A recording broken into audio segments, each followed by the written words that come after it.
All right, so look, failing sucks. All right, and how do we move past failure? The fear of failure, the idea of failure, the embarrassment and shame around failure. Now, there are two keys to this, which I'm super excited to share with you. One, the fact that most people are actually not afraid of failure as much as they think they are. And second, how do we move through it? And there is a trick to this. So let's dive right in.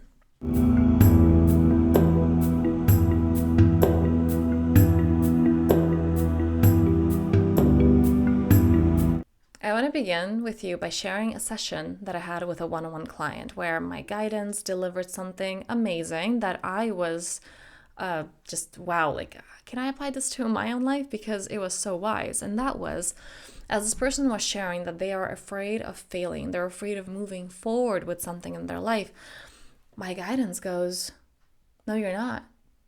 You're not afraid of failure because you are phenomenal at it. How can you be afraid of something you're doing every single day? Every day that you're choosing to not move forward with that thing that is your dream, that is your passion, that is your calling, you're failing. So you're phenomenal at failing.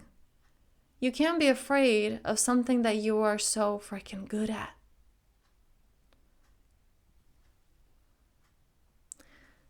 And what we're really afraid of is oftentimes success. Because you don't know. You don't know. That's the unknown. You don't know what success would look like. If I follow my passion, if I follow my dream, or if I do this thing, this impulse, and I succeed, whoa. That means next level. That means next level of my life. That means next level of my reality. I don't know that. That is freaking terrifying. And as crazy as it is, your inner critic, your mind, it's not dedicated to your happiness, no. It's dedicated to familiarity. So many people, for example, relationships, but what I want to say is so many people stay stuck in what is familiar instead of going what's better. It can be complete shit, but we're going to tolerate it because we know it. An example, if you grew up in a violent household where there's a lot of yelling and fighting, you will choose those relationships to replicate the safety and the chaos that you've experienced in your childhood. And anything better, it's like, well, I don't deserve this. I want a healthy and good relationship. But you're not going to go there without clearing the subconscious blocks because you're programmed for familiarity. This is safe. I know this. This is shit and I hate how I feel, but this is familiar. I don't know what to do in a happy relationship when my partner and I are like, not fighting. That's weird. I don't want to go there. So most of us are not afraid of failure. We're afraid of success. Let that land. All right? And let me know in the comments below. Is this you? Could this be you? Because sometimes we're like, no, I'm not. Oh, wait, maybe, So let me know in the comments how this is landing. What if it is failure, though? What if it is failure? Now, I recently had to admit to my friend, I didn't have to, but it was so liberating when I did. To my best friend, I admitted about a failure, and I was like, you're the only person in the world who I can admit this to. I feel like I failed. This thing in my life failed. And it was liberating. It was like, whoa, I can own it. Like, this is the thing that I tell all my one-on-one clients. It owns you or you own it.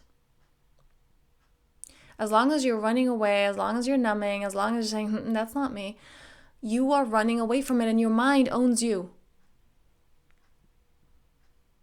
I remember as a kid watching movies and the worst thing ever for me was blackmail. Like, you don't negotiate with terrorists because if they have power over you, like, it's better to just be like, well, I choose this to not own me, because if they have power over you, they can get whatever they want. Your mind is the same way. If you're too scared to feel something, and this is really it, you're only limited by what you are unwilling to feel. If you're scared to feel it, your mind will blackmail you. And therefore other people can hold that against you too. They will blackmail you too because you don't want to feel this feeling. It owns you until you own it. So as I was sitting in this feeling of failure, basking, enjoying it, hating it, my guidance tells me, for this to not be a failure, you have to own it. You have to admit that it is a failure for it to not be a failure, if that makes sense. What that meant is that the whole point of this experience was not the end result. Now, I had quote unquote failed marriage, right? And that too, like that never resonated with me. But it is only failed when we see as, people are married for 50 years and we weren't, so we failed. And yet so many of these people, and I know couples like that, who have been married for 40 years, 30 years, and like, we hated it, we were miserable. And they died together and they hate it. Is that a success? You see, in my relationship, and that was the funny thing that my guidance addressed, that in the relationship, I never saw it as failure. Because it's like we separated in this beautiful way. It was just, I knew what I wanted and I communicated, is that something that you can give me? And it wasn't right for this person. They didn't want to do the inner work. It wasn't their path. And I was like, great. And that's it. We've been together for many, many years and it's just not right anymore. And it was beautiful. And I never saw that as failure because I'm like, that was a success. Like, it was such a successful marriage because there was so much growth and learning, and we evolved in our own individual ways and also together. And then it's just the next step. So that relationship was a huge success. I never saw that as failure. However, when I started doing this, I got this after my shift, work with people. And I was like, I can't do that. I don't have the background. And then realizing later, thank God I don't, and that I didn't learn psychology by the book because it's so difficult to unlearn, and that I, have guidance and other things guiding me and teaching me and allowing me to work with people that are not this mainstream, it's not coming from the mind, it's not coming from Anna. And when I was starting to go into this, I remember updating my LinkedIn profile and basically admitting, because I grew up being groomed to be a diplomat or, working in, I did an internship in UN, so that like a business environment. And going from that to on LinkedIn, basically admitting that I'm a hippie. And I remember thinking, Jesus, this is crazy. And I failed. There was so much shame around failure. Like, I failed at this thing. And then realizing, wait a second, that wasn't even my thing. Like, I failed at something that my parents wanted for me. I failed at a direction that I didn't even choose, that I thought like, oh, that's what would, make a living, or that's what you're supposed to do. And I was like, I failed at something that wasn't even mine. I failed to live up to expectations that I never wanted to live up to. And I knew the lives of people, like I'm an embassy kid. I grew up around people who had that background. I'm like, I don't want to be like that. No offense to anybody in that field, but it's like, it's not me. And yet there was so much, oh, that was a failure. Being so clear when you're moving through failure. First of all, is it even yours? Like, the expectations that you've failed at, are they even yours? Is that even what you want for yourself? Because here's an example. If you set a target for your day, I want to embody peace today and I want to rest. Like, my target for today is to rest.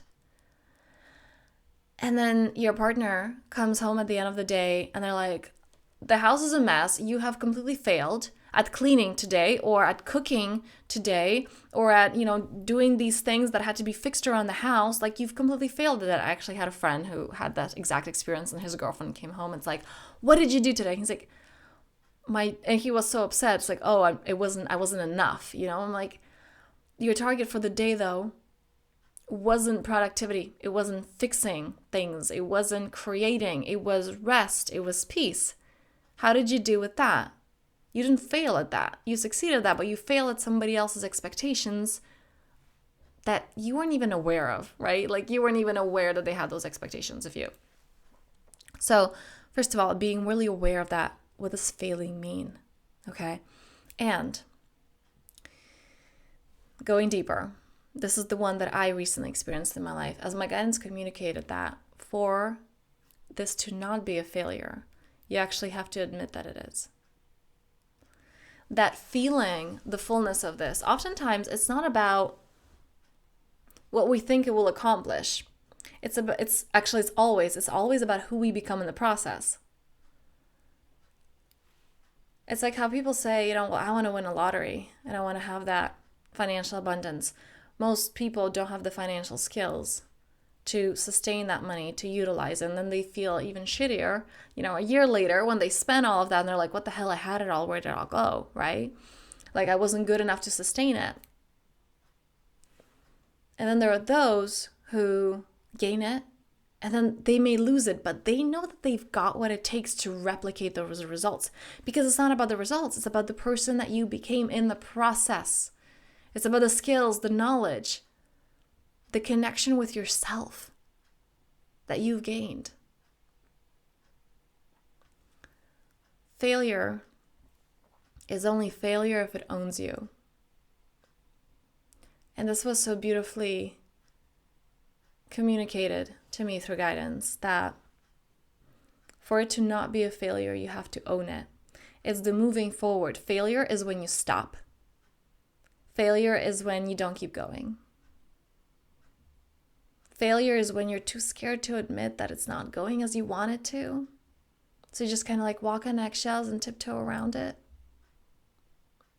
Progress is when you can admit, I'm not where I want to be. That's not failure anymore.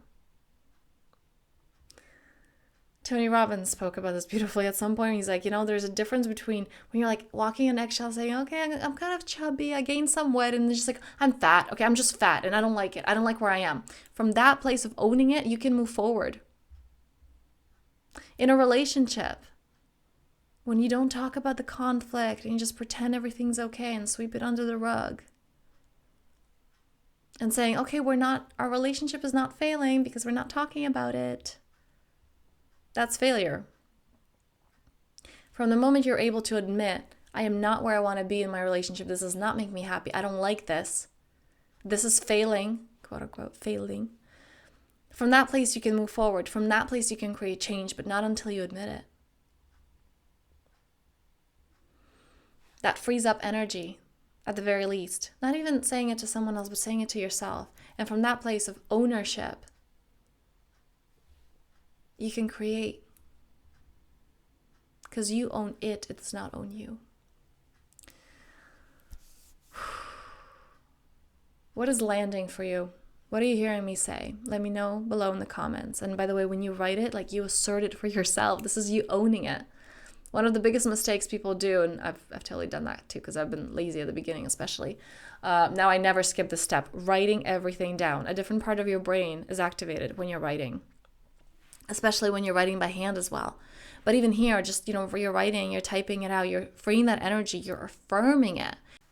This is a really important step, so make sure you do not skip through it, okay? Writing it down, either down if you're open to sharing it or just for yourself, making notes from this. What is landing for you?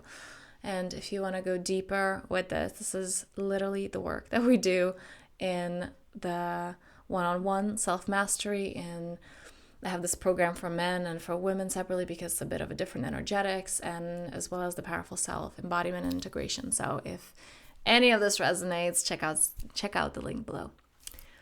I thank you so much for being here. And may you love your failures as much as your successes, if not more, because that's the juice. Like, that's the creation. You came here to have those moments of the wobble. That's the magic. If everything was just going smoothly, it would be boring. So may you love your failures, and may you transform them into successes.